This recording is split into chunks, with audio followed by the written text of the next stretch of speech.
দ্রুত সংস্কার শেষে নির্বাচন দেওয়া উচিত, মির্জা ফখরুল। অন্তর্বর্তী সরকারকে উদ্দেশ করে মির্জা ফখরুল ইসলাম আলমগীর বলেছেন, একটি কথা পরিষ্কার করে বলতে চাই, বাংলাদেশের মানুষ গণতন্ত্র বিশ্বাস করে।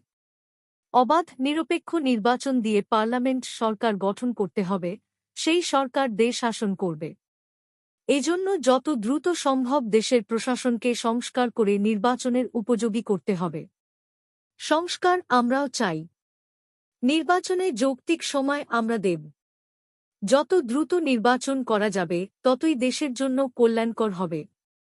গণতন্ত্রকে ন্যায়ভিত্তিক হতে হবে, সলিমুল্লাহ খান। তিনি বলেন, কোনো রকম টালবাহানা আমরা সহ্য করব না। অবিলম্বে তারেক রহমানের বিরুদ্ধে মিথ্যা মামলা প্রত্যাহার করে দেশে ফেরানোর জন্য সরকারের কাছে দাবি জানাই। দলের সবার মামলা প্রত্যাহার করতে হবে, এটাই আমাদের